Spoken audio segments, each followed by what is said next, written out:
Hello, because I love tabletop role-playing games, for the entire month of April, I'm doing a dungeon a day.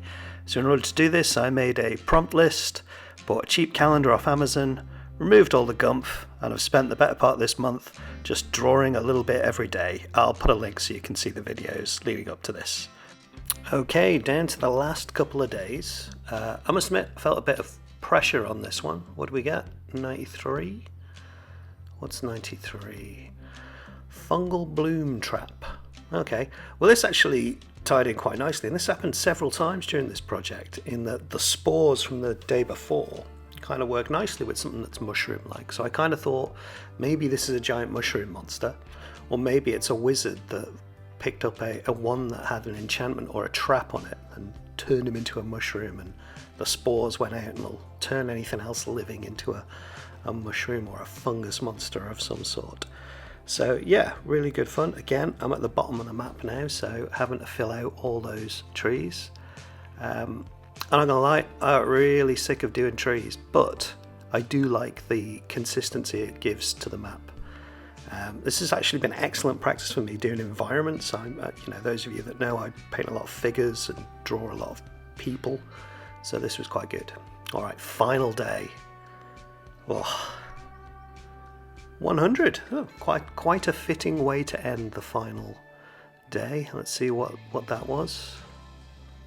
Okay, Enchanted Glade. Oh, that's kind of a nice, quieter kind of one to finish on, which is nice, because I got a lot of busyness down in this portion of the map. So just a single standing stone with a glyph on it. Keep it real simple.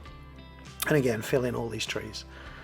And genuinely quite pleased with how this whole process has gone, and I'm very pleased with how popular these videos have been as well. They've been my most popular videos to date, so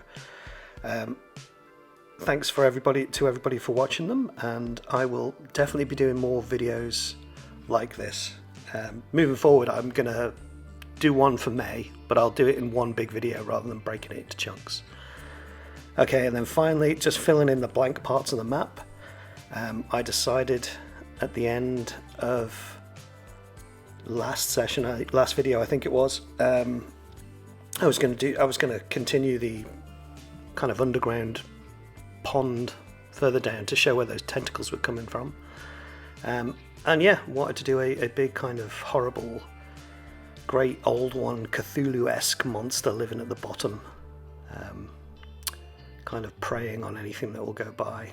And I love giving things way more eyes than they should have, so that was brilliant and fun. So yeah, it's done.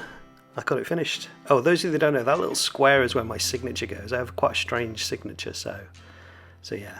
And filling it all in with the great big black pen. Love filling things in with that big black pen. It's only a cheap thing as well. It's a really good pen. Okay, let's have a look at the whole thing. Again, blown away at how consistent it is. You know, it all kind of holds together really well. Really pleased with that. Kind of learnt a lot doing this, as you'll see in the next section where I colour it. Also, after doing this, I let it dry for about a full day, and then I rubbed everything out completely before I decided to move the tape. And I've left this moving the tape in because I think it freaks a lot of people out, but as long as you pull the tape away from the image, you're never going to rip your image. And you know, just to prove that, I used really cheap A3 printer paper to draw this on, and it's been taped to the board for a month, so it's good and stuck, and I didn't rip it at all, you know, so it was quite a relief. And you know, getting that nice kind of clean border is always nice as well. So yeah, don't worry about taking tape off board, honestly. As long as you pull away from the image, perfectly fine. And it is satisfying. It is really satisfying to do. So yeah, there we go.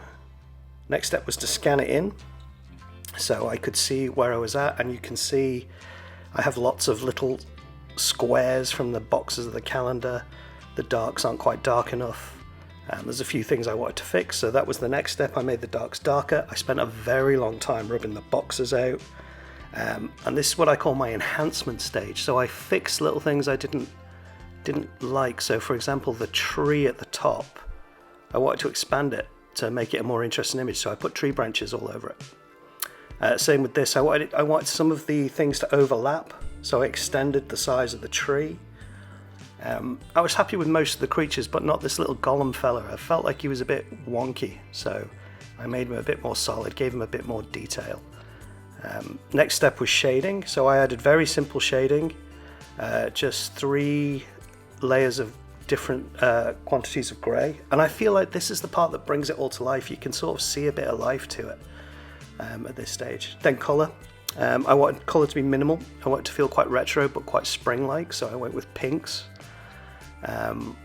And yeah, I was really pleased with these sort of base colours. And then I went in with what I call the effects, which is where I changed the colour of certain lines.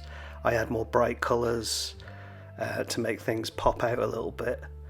And yeah, you know, it's got a real nice kind of 90s retro feel to it. And then I added some text, so Dungeon a Day, April 2025, and I gave it a name, The Blooming Grove of Springtime Terror, you know, and I think every good dungeon needs a name. So anyway, I hope you've enjoyed this little kind of project. If you do, give it a like and subscribe, and keep tuned for what I do next. I'm going to do way more of these sort of things because they're great fun.